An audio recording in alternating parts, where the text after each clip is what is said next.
Welcome to R K job update YouTube channel. So ಈ ಒಂದು ವಿಡಿಯೋದಲ್ಲಿ ಹೊಸ ಉದ್ಯೋಗ ಸುದ್ದಿಯನ್ನು ತಂದಿದ್ದೀನಿ ನಿಮಗೋಸ್ಕರ.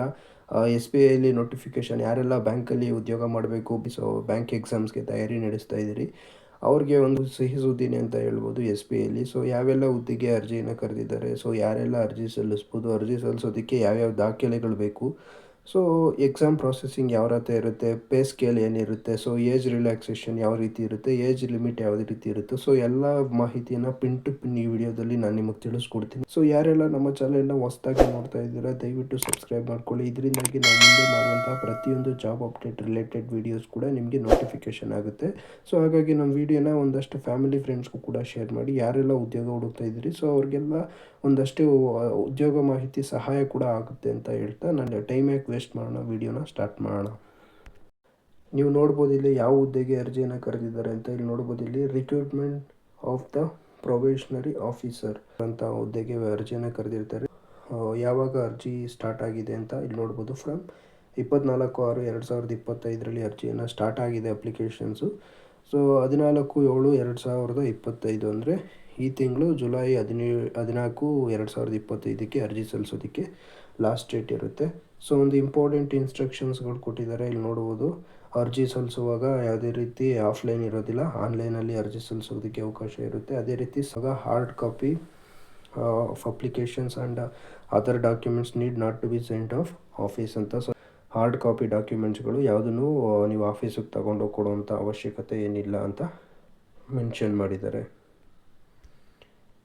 ಅದಾದಮೇಲೆ ನೋಡ್ಬೋದು ನೀವು ಯಾವ ವೆಬ್ಸೈಟ್ನ ನೋಡೋದಾದರೆ ನೋಡ್ಬೋದು. ಇದರಲ್ಲಿ S B I bank service current opening ಈ ಒಂದು ವೆಬ್ಸೈಟಲ್ಲಿ ಭೇಟಿ ನೀಡ್ಬೋದು, ಅಥವಾ ಇಲ್ಲಿ ನೋಡಿ ಈ ಒಂದು ವೆಬ್ಸೈಟಲ್ಲೂ ಕೂಡ ನೀವು ಭೇಟಿ ನೀಡಿ ಮಾಹಿತಿಯನ್ನು ಪಡ್ಕೊಬೋದು. ಸೊ ಇನ್ನು ವೇಕೆನ್ಸಿಗಳು ಎಷ್ಟೇ ವೇಕೆನ್ಸಿಗಳು ಖಾಲಿ ಇದೆ ಅನ್ನೋದನ್ನು ನೋಡೋದಾದರೆ ನೀವು ಇಲ್ಲಿ ನೋಡ್ಬೋದು. ವೇಕೆನ್ಸಿ ಬಂದ್ಬಿಟ್ಟು ಟೋಟಲ್ ವೇಕೆನ್ಸಿ ಬಂದು 541 ವೇಕೆನ್ಸಿ ಇದೆ. ಸೊ ಇಲ್ಲಿ ನೋಡ್ಬೋದು, ಇಲ್ಲಿ ನೀವು ಕೊಟ್ಟಿದ್ದಾರೆ ಇಲ್ಲಿ ರೆಗ್ಯುಲರ್ ವೇಕೆನ್ಸಿನ ನೋಡೋದಾದರೆ ಇಲ್ಲಿ ಕ್ಯಾಟಗರಿ ವೈಸ್ ಕೊಟ್ಟಿದ್ದಾರೆ. ಇಲ್ಲಿ ನೋಡ್ಬೋದು ನೀವು SC ST OBC EWS URL. Regular vacancies ಬಂದ್ಬಿಟ್ಟು ಟೋಟಲ್ 500 ಹುದ್ದೆಗಳು ಖಾಲಿ ಇರ್ತವೆ. ಅದೇ ಥರ ಬ್ಯಾಕ್ಲಾಗ್ ವೇಕೆನ್ಸಿ ಬಂದ್ಬಿಟ್ಟು ಟೋಟಲ್ 41 ವೇಕೆನ್ಸಿ ಇರ್ತವೆ. ಒಟ್ಟಾರೆ ಎರಡು ಸೇರಿಸಿ ಟೋಟಲ್ ವೇಕೆನ್ಸಿ ಬಂದು 541 ವೇಕೆನ್ಸಿಗಳು ಖಾಲಿ ಇರ್ತವೆ. ಸೊ ಇಲ್ಲಿ ನೋಡ್ಬೋದು ಕಂಪ್ಲೀಟ್ ಡೀಟೇಲ್ಸ್ ಕೊಟ್ಟಿದ್ದಾರೆ.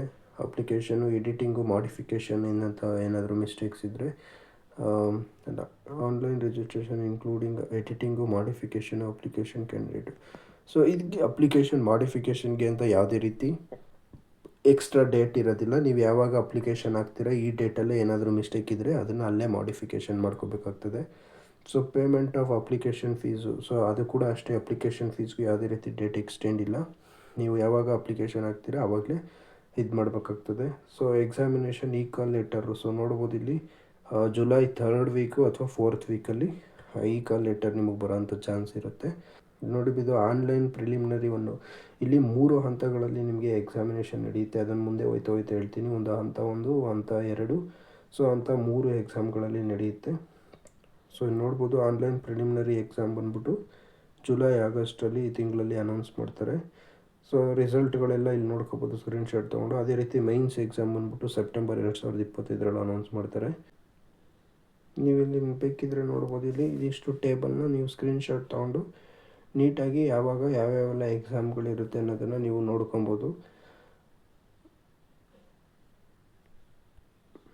ನೆಕ್ಸ್ಟ್ ಬಂದ್ಬಿಟ್ಟು ಎಲಿಜಿಬಿಲಿಟಿ. ಸೊ ಇಲ್ಲಿ ನೋಡ್ಬೋದು, ಇಲ್ಲಿ ನೀವು ಎಲಿಜಿಬಿಲಿಟಿ ಕ್ರಿಟೀರಿಯಾ ಅಂದರೆ ಏಜ್ ಲಿಮಿಟ್ನ ನೀವು ಕೊಟ್ಟಿದ್ದಾರೆ. ಸೊ ಅರ್ಜಿ ಸಲ್ಲಿಸೋಂಥ ಪ್ರತಿಯೊಬ್ಬರು ಕೂಡ ನೀವು ಇಲ್ಲಿ ಗಮನಿಸ್ಬೋದು ಏನೆಲ್ಲ ಏಜ್ ಲಿಮಿಟ್ಸ್ನ ಕೊಟ್ಟಿದ್ದಾರೆ ಅಂತ. So not below 21 years old, not above 30 years as per. So ಇಲ್ಲಿ ಕೊಟ್ಟಿದ್ದಾರಲ್ಲ ಈ ಡೇಟ್ ಒಳಗಡೆ ಕ್ಯಾಂಡಿಡೇಟು 30 ವರ್ಷ ದಾಟಿರಬಾರ್ದು, 21 ವರ್ಷ ಒಳಗಿರಬಾರ್ದು. ಸೊ 21 ವರ್ಷ ಮೇಲಿರಬೇಕು, 30 ವರ್ಷ ಒಳಗಿರೋಂಥ ಕ್ಯಾಂಡಿಡೇಟ್ ಮಾತ್ರ ಈ ಒಂದು ಹುದ್ದೆಗೆ ಅರ್ಜಿಯನ್ನು ಸಲ್ಲಿಸ್ಬೋದು. ಸೊ ಈ ಒಂದು ಹುದ್ದೆಗೆ ಅರ್ಜಿ ಸಲ್ಲಿಸೋದಕ್ಕೆ ಏಜ್ ರಿಲ್ಯಾಕ್ಸೇಷನ್ ಎಷ್ಟೆಲ್ಲ ಕೊಟ್ಟಿದ್ದಾರೆ ಅಂದರೆ ಇಲ್ಲಿ ನೋಡ್ಬೋದು. ಇಲ್ಲಿ OBC, ಸೊ OBCಗೆ 3 ವರ್ಷ ಏಜ್ ರಿಲ್ಯಾಕ್ಸೇಷನ್ ಇದೆ. ಸೊ ಅದೇ ಥರ SC STಗೆ 5 ವರ್ಷ ಏಜ್ ರಿಲ್ಯಾಕ್ಸೇಷನ್ ಇದೆ. ಬೆಂಚ್ ಮಾರ್ಕ್ ಡಿಸಬಿಲಿಟಿ ಇರೋರಿಗೆ ಇಲ್ಲಿ ನೋಡ್ಬೋದು, ಇಲ್ಲಿ ಬೆಂಚ್ ಮಾರ್ಕ್ ಡಿಸಬಿಲಿಟಿ ಇರೋರಲ್ಲೂ ಕೂಡ ಯುವರು EWSಗೆ 10 ವರ್ಷ ಕೊಟ್ಟಿದ್ದಾರೆ. ಬೆಂಚ್ ಮಾರ್ಕ್ ಡಿಸಬಿಲಿಟಿ ಇರೋರಿಗೆ OBCಗೆ 13 ವರ್ಷ ಕೊಟ್ಟಿದ್ದಾರೆ. ಸೊ SC/STಗೆ 15 ವರ್ಷ ಕೊಟ್ಟಿದ್ದಾರೆ. ಎಲಿಜಿಬಿಲಿಟಿ ಬೇಕು ಅಂದರೆ ನೀವು ಇನ್ನೊಂದ್ಸಲಿ ನೀಟಾಗಿ ಕೂತ್ಕೊಂಡು ನೀಟಾಗಿ ಇದನ್ನು ಇನ್ನೊಂದ್ಸಲಿ ಓದ್ಕೊಂಡು ನೋಡಿಕೊಂಡು ಅಪ್ಲಿಕೇಶನ್ನ ಹಾಕಬೇಕಾಗ್ತದೆ. ಸೊ ಇನ್ನು ಎಜುಕೇಷನ್ ಕ್ವಾಲಿಫಿಕೇಷನ್ಸ್ನ ನೋಡೋದಾದರೆ 30/9/2020 ಅವ್ರ ಎಜುಕೇಷನ್ಸ್ ಎಲ್ಲ ಕಂಪ್ಲೀಟ್ ಆಗಿರಬೇಕು. ಎಜುಕೇಷನ್ ಕ್ವಾಲಿಫಿಕೇಷನ್ಸ್ ಕೊಟ್ಟಿದ್ದಾರೆ, ನೀವು ನೋಡ್ಬೋದು ಇಲ್ಲಿ. Graduation in any description from A recognised university or any equivalent qualification recognised as such by the central government. So ಅದೇ ರೀತಿ ಫೈನಲ್ ಇಯರು ಅಥವಾ ಲಾಸ್ಟ್ ಸೆಮಿಸ್ಟ್ರಲ್ಲಿ ಯಾರೆಲ್ಲ ಗ್ರ್ಯಾಜುಯೇಷನ್ ಮಾಡ್ತಾಯಿದ್ದಾರೆ ಸೊ ಅವರೆಲ್ಲ ಕೂಡ ಅಪ್ಲೈ ಮಾಡೋದಕ್ಕೆ ಎಲಿಜಿಬಲ್ ಇರ್ತಾರೆ. ಆದರೆ ಇಂಟರ್ವ್ಯೂ ಅಥವಾ ಎಕ್ಸಾಮ್ ಬರೋ ಅಷ್ಟೊತ್ತಿಗೆ ಅವರ ರಿಸಲ್ಟು ಏನಾಗಿರಬೇಕು ಅಂದರೆ ಬಂದಿರಬೇಕು, ಅವ್ರ ಹತ್ರ ಡಿಗ್ರಿ ಕಂಪ್ಲೀಟ್ ಗ್ರ್ಯಾಜುಯೇಷನ್ ಕಂಪ್ಲೀಟ್ ಆಗಿರೋಂಥ ಸರ್ಟಿಫಿಕೇಟ್ ಅವ್ರ ಹತ್ರ ಇರಬೇಕು. ಇನ್ನು ಸೆಲೆಕ್ಷನ್ಸು ಪ್ರೊಸೆಸಿಂಗ್ನ ನೋಡೋದಾದರೆ ನಾನು ನಿಮ್ಗೆ ಆಗಲೇ ಹೇಳ್ದಂಗೆ ಯಾವ ರೀತಿ ಸೆಲೆಕ್ಷನ್ ಪ್ರೊಸೆಸಿಂಗ್ ನಡೆಯುತ್ತೆ ಅಂದರೆ 3 ಹಂತಗಳಲ್ಲಿ ಸೆಲೆಕ್ಷನ್ ಪ್ರೊಸೆಸಿಂಗ್ ನಡೆಯುತ್ತೆ. ಸೊ ಅದರಲ್ಲಿ ಫಸ್ಟ್ ಸ್ಟೇಜ್ ಬಂದ್ಬಿಟ್ಟು ಇಲ್ಲಿ ನೋಡ್ಬೋದು, ಇಲ್ಲಿ ನಿಮಗೆ ಇಂಗ್ಲೀಷ್ ಲ್ಯಾಂಗ್ವೇಜ್ ಇರುತ್ತೆ, ಕ್ವಾಂಟಿಟ್ಯೂಡ್ ಆ್ಯಪ್ಟಿಟ್ಯೂಡ್ ಇರುತ್ತೆ, ರೀಸನಿಂಗ್ ಎಬಿಲಿಟಿ ಇರುತ್ತೆ. ಟೋಟಲ್ಲು ಇದು 40 ಮಾರ್ಕ್ಸು, ಇದು 30 ಮಾರ್ಕ್ಸು, ಇದು 30 ಮಾರ್ಕ್ಸು. ಟೋಟಲಿ 100 ಕ್ವಶನ್ ಇರುತ್ತೆ. Maximum marks 100 ಮಾರ್ಕ್ಸ್ಗಿರುತ್ತೆ. ಟೋಟಲ್ ಓವರಾಲ್ ಬಂದ್ಬಿಟ್ಟು ನಿಮಗೆ 60 ಮಿನಿಟ್ಸ್ ಟೈಮ್ ಇರುತ್ತೆ, ಅಂದರೆ 1 ಅವರ್ ಟೈಮ್ ಇರುತ್ತೆ ನಿಮಗೆ. ಯಾವುದಕ್ಕೆ ಹಂತ 1 ಪೇಪರ್ 1 ಪ್ರಿಲಿಮ್ಸ್ ಎಕ್ಸಾಮು. ಸೊ ಇಲ್ಲಿ ನೋಡಿ, ಇಲ್ಲಿ ಪ್ರಿಲಿಮ್ಸ್ ಎಕ್ಸಾಮಿನೇಷನ್ಗೆ ನಿಮಗೆ 1 ನಿಮಿಷ ಟೈಮ್ ಇರುತ್ತೆ. ಸೊ ಎಲ್ಲ ಕೂಡ ಆಬ್ಜೆಕ್ಟಿವ್ ಟೈಪ್ ಕ್ವಶನ್ಸೇ ಇರ್ತವೆ. ಇನ್ನು ಹಂತ 2 ನೋಡೋದಾದರೆ ಎರಡನೇ ಹಂತ ಬಂದ್ಬಿಟ್ಟು ಇಲ್ಲಿ ನೋಡ್ಬೋದು, ಇಲ್ಲಿ ಮೈನ್ಸ್ ಎಕ್ಸಾಮಿನೇಷನ್ನು. ಸೊ ಇದು ಕೂಡ ಆನ್ಲೈನ್ ಮೋಡಲ್ಲೇ ಇರುತ್ತೆ.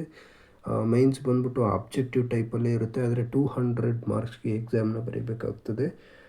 ಡಿಸ್ಕ್ರಿಪ್ಟಿವಿಟಿ ಟೆಸ್ಟ್ ಅಂತ ಬರುತ್ತೆ, ಅದು ಕೂಡ 50 ಮಾರ್ಕ್ಸ್ಗೆ ಇರುತ್ತೆ. ಟೋಟಲ್ಲು ಮೈನ್ಸ್ ಬಂದ್ಬಿಟ್ಟು ನಿಮಗೆ ಇಲ್ಲಿ ನೋಡ್ಬೋದು 250 ಮಾರ್ಕ್ಸ್ಗೆ ಇರುತ್ತೆ. ಸೊ ಯಾವ ರೀತಿ ಟೆಸ್ಟು 4 ಹಂತಗಳಲ್ಲಿ ಡಿವೈಡ್ ಮಾಡ್ತಾರೆ. Test paper 1 section 1, section 2, section 3, section 4 ಅಂತ. ಸೆಷನ್ 1ನಲ್ಲಿ ರಿಸ್ನಿಂಗು ಕಂಪ್ಯೂಟರ್ ಆ್ಯಪ್ಟಿಟ್ಯೂಡ್ ಇರುತ್ತೆ. ಸೆಷನ್ 2ಲಿ ಬಂದ್ಬಿಟ್ಟು ಡೇಟಾ ಅನಾಲಿಸಿಸು ಮತ್ತು ಇಂಟರ್ಪ್ರಿಟೇಷನ್ ಇರುತ್ತೆ. ಸೊ ಜನರಲ್ ಅವೇರ್ನೆಸ್ಸು ಮತ್ತು ಎಕನಾಮಿಕ್ಕು ಹಂಗೆ ಬ್ಯಾಂಕಿಂಗ್ ನಾಲೆಡ್ಜ್ ಕೂಡ ಇರುತ್ತೆ ಸೆಷನ್ 3ಲಿ. ಆಮೇಲೆ ಸೆಷನ್ 4ಅಲ್ಲಿ ಇಂಗ್ಲೀಷ್ ಲ್ಯಾಂಗ್ವೇಜ್ ಇರುತ್ತೆ. ಸೊ ನೋಡ್ಬೋದು ನಂಬರ್ ಆಫ್ ಕ್ವಶನ್ಸ್ ಯಾವ ರೀತಿ ಡಿವೈಡ್ ಮಾಡ್ತಾರೆ ಅಂತ. 170 ಮಾರ್ಕ್ಸ್ ಇರುತ್ತೆ. ಮ್ಯಾಕ್ಸಿಮಮ್ ಮಾರ್ಕ್ಸ್ ಬಂದು 200 ಇರುತ್ತೆ. ಡ್ಯೂರೇಷನ್ ಬಂದು ಟೋಟಲ್ಲು 3 ಅವರ್ಸ್ ಡ್ಯೂರೇಷನ್ ಇರುತ್ತೆ. ನೋಡ್ಬೋದು ಇಲ್ಲಿ ಮಾರ್ಕ್ಸ್ ಯಾವ ಥರ ಇರಬೇಕು ಇದು ಅಂದರೆ ನೋಡ್ಬೋದು ಇಲ್ಲಿ ಫೈನಲ್ ಸೆಲೆಕ್ಷನಲ್ಲಿ ಯಾವ ರೀತಿ ಇರುತ್ತೆ ಅಂತ. ರಿಟರ್ನ್ ಎಕ್ಸಾಮಲ್ಲಿ ಬಂದ್ಬಿಟ್ಟು 250 ಮಾರ್ಕ್ಸ್ಗೆ ಟೋಟಲ್ಲು ರಿಟರ್ನ್ ಎಕ್ಸಾಮ್ ಬರೀತೀವಿ ರೀ. ಅದೇ ರೀತಿ ಗ್ರೂಪ್ ಎಕ್ಸಸೈಸು ಅಥವಾ ಇಂಟರ್ವ್ಯೂಲಿ 50 ಮಾರ್ಕ್ಸ್ ಇರುತ್ತೆ. ಟೋಟಲ್ಲು 300 ಮಾರ್ಕ್ಸ್ಗೆ ನೀವು ಎಕ್ಸಾಮನ್ನು ಅಟೆಂಡ್ ಮಾಡ್ತೀರಿ. ಅದರಲ್ಲಿ ನಾರ್ಮಲೈಸ್ಡ್ ಮಾರ್ಕ್ಸ್ ಅಂತ ಬರುತ್ತೆ. 250ಕ್ಕೆ ನೀವು 175 ಮಾರ್ಕ್ಸು ಕಂಪಲ್ಸರಿ ತಗೊಳ್ಳೇಬೇಕು, ಅಂಥವ್ರು ಮಾತ್ರ ಎಲಿಜಿಬಲು. ಇಲ್ಲ ಅಂದರೆ ಅಂಥವ್ರ ಪೇಪರ್ನ ನಾವು ಕನ್ಸಿಡರೇ ಮಾಡೋದಿಲ್ಲ ಅವರು. ಅದಲ್ಲದೆ ಇಂಟರ್ವ್ಯೂಲಿ 50ಕ್ಕೆ 25 ತಗೊಳ್ಳೇಬೇಕು. ಕಂಪಲ್ಸರಿ 300ಕ್ಕೆ 100 ಮಾರ್ಕ್ಸ್ನ ನೀವು ಕಂಪಲ್ಸರಿ ತಗೊಳ್ಳೇಬೇಕು. ಇದು ಮಿನಿಮಮ್ ಎಲಿಜಿಬಲ್ ಆಗಬೇಕು ಅಂದರೆ. ಆಮೇಲೆ ನೋಡ್ಬೋದು ಯಾವ ರೀತಿ ಪ್ರಾಸೆಸಿಂಗ್ ಇರುತ್ತೆ, ಕಟ್ ಆಫ್ ಎಲ್ಲ ಹೇಗಿರುತ್ತೆ. ನೀವು ಸ್ಕ್ರೀನ್ಶಾಟ್ ತೊಗೊಂಡು ನೀಟಾಗಿ ಇದನ್ನೆಲ್ಲ ಓದ್ಕೊಬೋದು. ಸೊ ಇಲ್ಲಿ ಅಪ್ಲಿಕೇಶನ್ ಫೀಸ್ ಬಗ್ಗೆ ಹೇಳ್ಬಿಡ್ತೀನಿ. ಫಸ್ಟ್ ಎಲ್ಲರೂ ಅದನ್ನೇ ಸ್ವಲ್ಪ ಗೊಂದಲ ಜಾಸ್ತಿ ಅಪ್ಲಿಕೇಶನ್ ಫೀಸ್ ಬಗ್ಗೆ. ಸೊ ಅಪ್ಲಿಕೇಶನ್ಸ್ ಫೀಸ್ ಇಂಟಿಮೇಷನ್ ಚಾರ್ಜ್ನ ನೋಡೋದಾದರೆ ಇಲ್ಲಿ ನೋಡ್ಬೋದು, ಇಲ್ಲಿ ಅಪ್ಲಿಕೇಶನ್ ಫೀಸ್ ವಿಲ್ ಬಿ 750 ಹಾಕಿದ್ದಾರೆ. ಅದು ಯಾರಿಗೆ ಅಂದರೆ ಅನ್ರಿಸರ್ವ್ಡು OBC EWS ಅವ್ರಿಗೆ ಹಾಕಿದ್ದಾರೆ. ಸೊ ಹಂಗೆ SC/STಗಳಿಗೆ ನಿಲ್ ಅಂತ ಕೂಡ ಕೊಟ್ಟಿದ್ದಾರೆ. SC/ST physical bench mark disability ಇರೋರಿಗೆ, ಹ್ಯಾಂಡಿಕ್ಯಾಪ್ ಅಂತ ಅಂಗವೈಕಲ್ಯತೆ ಇರೋಂಥವ್ರಿಗೆ ಅಪ್ಲಿಕೇಶನ್ ಫೀಸ್ನ ಕೊಟ್ಟಿದ್ದಾರೆ. ಇಲ್ಲಿ ಮೆನ್ಷನ್ ಕೂಡ ಮಾಡಿದ್ದಾರೆ, application fees one paid will not be refund on any account or can't be held in reserve for any other examination and selection ಅಂತ. So ಒಂದ್ಸಲಿ ನೀವು ಫೀಸ್ನ pay ಮಾಡಿದ್ಮೇಲೆ ಮುಗೀತು, ಅದು ಯಾವುದೇ ಹಂತದಲ್ಲಾದರೂ ಯಾವುದೇ ಅಕೌಂಟ್ಗಾದರೂ ಯಾವುದೇ ರೀತಿ ರೀಫಂಡ್ ಆಗೋದಿಲ್ಲ. Pre examination training. So pre examination training ಕೂಡ ಕೊಡ್ತಾರೆ. ಅಂದರೆ ಎಕ್ಸಾಮ್ ಅಟೆಂಡ್ ಮಾಡೋದಕ್ಕಿಂತ ಮುಂಚೆನೇ ಒಂದಿನ ಎಕ್ಸಾಮ್ ಯಾವ ರೀತಿ ಅಟೆಂಡ್ ಮಾಡಬೇಕು ಅನ್ನೋದನ್ನು ಸ್ವಲ್ಪ ಹೋದರೆ ಅವ್ರಿಗೆ ಟ್ರೈನಿಂಗ್ ಕೂಡ ಕೊಡ್ತಾರೆ ಅವ್ರಿಗೆ. ಏಕೆಂದರೆ ಈಗ 6th ಸೆಮಿಸ್ಟ್ರಲ್ಲಿ ಇರೋರು ಕೂಡ ಅಪ್ಲೈ ಮಾಡ್ಬೋದು ಅಂತ ಕಂಡೀಷನಲ್ಲಿ ಕೊಟ್ಟಿದ್ದಾರೆ. ಸೊ ಈಗ ಆಲ್ರೆಡಿ ಡಿಗ್ರೀಸ್ ಗ್ರ್ಯಾಜುಯೇಷನ್ ಕಂಪ್ಲೀಟ್ ಆಗಿರೋರು ಈಗ ಆಲ್ರೆಡಿ ಸುಮಾರು ಕಾಂಪಿಟೇಟಿವ್ ಎಕ್ಸಾಮ್ ಬರೆದಿರ್ತಾರೆ. ಸೊ ಅವ್ರಿಗೆ ಯಾವುದೇ ರೀತಿ ನರ್ವಸ್ನೆಸ್ ಕಾಡಲ್ಲ, ಸೀದಾ ಹೋಗಿ ಎಕ್ಸಾಮ್ ಬರ್ಬಿಟ್ಟು ಬರ್ತಾರೆ.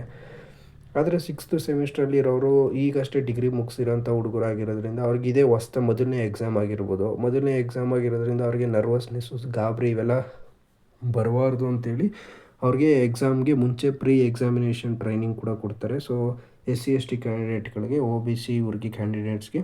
ಸೊ ನೀವು ಅದನ್ನು ಅಪ್ಲಿಕೇಶನ್ ಹಾಕುವಾಗಲೇ ಅವ್ರು ಕೇಳ್ತಾರೆ ಎಕ್ಸಾಮಿನೇಷನ್ ಟ್ರೈನಿಂಗ್ ಬೇಕಾ ಅಂತ. ಸೊ ನೀವು ಎಸ್ ಅಂತ ಸೆಲೆಕ್ಟ್ ಮಾಡಿದ್ರೆ ಅದನ್ನು ನೀವು ಪ್ರೀ ಎಕ್ಸಾಮಿನೇಷನ್ ಟ್ರೈನಿಂಗನ್ನ ಅಟೆಂಡ್ ಮಾಡ್ಬೋದು ಅನ್ನೋದನ್ನು ಪಿನ್ ಟು ಪಿನ್ ಇನ್ಸ್ಟ್ರಕ್ಷನ್ಸ್ನ ಕೊಟ್ಟಿದ್ದಾರೆ ಇಲ್ಲಿ, ಹೌ ಟು ಅಪ್ಲೈ ಅನ್ನೋದನ್ನು. ಸೊ ನೀವು ಇದನ್ನೆಲ್ಲ ನೋಡ್ಕೊಂಡು ಅಪ್ಲೈ ಮಾಡೋದಕ್ಕಿಂತ ನಾನು ನಿಮಗೆ ಬೆಸ್ಟ್ ಸಜೆಸ್ಟ್ ಮಾಡೋದು ಏನಪ್ಪ ಅಂದರೆ, ನೀವು ಹತ್ರದಲ್ಲಿ ಸೈಬರ್ ಸೆಂಟ್ರಲ್ಲಿ ಹೋಗಿ ಎಲ್ಲಾದರೂ ಅಪ್ಲಿಕೇಶನ್ ಹಾಕ್ತೀನಿ ಕಂಪ್ಯೂಟರಲ್ಲಿ ಅಂದರೆ ಹಾಕ್ಬೋದು. ಇಲ್ಲ ನಿಮ್ಮ ಮನೇಲೇ ಲ್ಯಾಪ್ಟಾಪ್ಸ್ ಇದೆ, ನೀವೇ ಹಾಕ್ತೀವಿ ಅನ್ನೋದಾದರೆ ಬೆಸ್ಟ್ ಸಜೆಷನ್ ಏನಪ್ಪ ಅಂದರೆ, ಈ ಜಾಬ್ಗೆ ಕೆಲವೊಂದು ಯೂಟ್ಯೂಬರ್ಸು ವೀಡಿಯೋಸ್ನ ಮಾಡಿ ಯೂಟ್ಯೂಬ್ಗೆ ಹಾಕಿರ್ತಾರೆ. ಸೊ ಯಾವ ರೀತಿ ಅಪ್ಲಿಕೇಶನ್ ಹಾಕ್ಬೋದು ಅಂತ. ಸೊ ಕಂಪ್ಲೀಟ್ ವೀಡಿಯೋನ ಕೂತ್ಕೊಂಡು ಡೀಟೇಲಾಗಿ ನೋಡಿ ನೀವೇ ನಿಧಾನಕ್ಕೆ ಹಾಕಿದ್ರೆ ಬೆಸ್ಟು ಅನಿಸುತ್ತೆ. ಕೆಲವೊಂದು ಸಲ ಸೈಬರ್ಗಳಲ್ಲಿ ಹಾಕಿಸ್ದಾಗಲೂ ಕೂಡ ಸಣ್ಣ ಪುಟ್ಟ ಮಿಸ್ಟೇಕ್ಗಳಾಗ್ಬಿಡುತ್ತೆ. ಆಮೇಲೆ ಸೈಬರ್ ಅವರು ಏನೂ ಮಾಡೋದಕ್ಕಾಗಲ್ಲ. ಸೊ ಹಾಗಾಗಿ ಮಾಡಿಫಿಕೇಷನ್ ಮಾಡ್ಬೋದಾದರೆ ಎಕ್ಸ್ಟ್ರಾ ಫೀಸ್ಗಳೆಲ್ಲ ಕಟ್ಟಬೇಕಾಗ್ತದೆ, ಅದಕ್ಕೆ ಪ್ರೊಸೆಸಿಂಗ್ ಇರುತ್ತೆ. ಸೊ ಅದೆಲ್ಲ ಬೇಡ ಅಂದರೆ ನೀವೇ ಸೇಫಾಗಿ ಕೂತ್ಕೊಂಡು ಹಾಕ್ಬೋದು. ಅಂದರೆ ಯೂಟ್ಯೂಬರ್ಸು ಹೇಗೆ ಅಪ್ಲೈ ಮಾಡ್ಬೋದು ಅಂತ ಕನ್ನಡದಲ್ಲೇ ಎಕ್ಸ್ಪ್ಲೇನ್ ಮಾಡಿರ್ತಾರೆ ನೀಟಾಗಿ. ಕೂತ್ಕೊಂಡು ಆ ವಿಡಿಯೋನ ಕಂಪ್ಲೀಟ್ ನೋಡಿ ಎಕ್ಸ್ಪ್ಲೇನ್ ಮಾಡೋದು ಉತ್ತಮ ಅನ್ನೋದು ನನ್ನ ಒಂದು ಅನಿಸಿಕೆ. ಸೊ ಇಲ್ಲಿ ನೋಡ್ಬೋದು, ಇಲ್ಲಿ ಅನೌನ್ಸ್ಮೆಂಟ್ ಇಲ್ಲಿ ಕೊಟ್ಟಿದ್ದಾರೆ. ಅರ್ಜಿ ಸಲ್ಲಿಸುವಂಥ ಲಿಂಕು, ವೆಬ್ಸೈಟು, ಯಾವ ವೆಬ್ಸೈಟ್ಗೆ ಹೋಗಿ ನೀವು ಅರ್ಜಿ ಸಲ್ಲಿಸಬೇಕು ಅಂತ. ಸೊ ಈ ವೆಬ್ಸೈಟಿಗೂ ಇದಾಗಲಿಲ್ಲ ಅಂದರೆ ನಾವು ಡಿಸ್ಕ್ರಿಪ್ಷನ್ನಲ್ಲೂ ಕೂಡ ವೆಬ್ಸೈಟ್ನ ಕೊಟ್ಟಿರ್ತೀವಿ. ನೀವು ಅರ್ಜಿ ಸಲ್ಲಿಸೋರು ಯಾರಾದರೂ ಆಸಕ್ತಿ ಇರೋರು, ಅರ್ಹ ಅಭ್ಯರ್ಥಿಗಳಿದ್ದರೆ ಅಂಥವರು ನಮ್ಮ ಡಿಸ್ಕ್ರಿಪ್ಷನ್ನಲ್ಲಿ ಹೋಗಿ ಅರ್ಜಿ ಸಲ್ಲಿಸುವಂಥ ಲಿಂಕ್ನ ಕೊಟ್ಟಿರ್ತೀವಿ. ಆ ಲಿಂಕ್ ಮುಖಾಂತರ ನೀವು ಅರ್ಜಿಯನ್ನು ಸಲ್ಲಿಸ್ಬೋದು.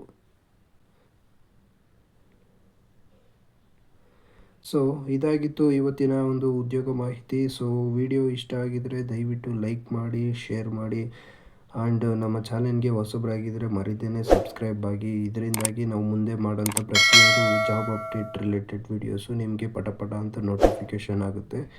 ವಿಡಿಯೋನ ಆದಷ್ಟು ಶೇರ್ ಮಾಡಿ, ನಿಮ್ಮ ಸ್ನೇಹಿತರು ಫ್ಯಾಮಿಲಿಗೂ ಕೂಡ ಹೆಲ್ಪ್ ಆಗಲಿ. So thank you for watching. ನಾವು ನೆಕ್ಸ್ಟ್ ವಿಡಿಯೋದಲ್ಲಿ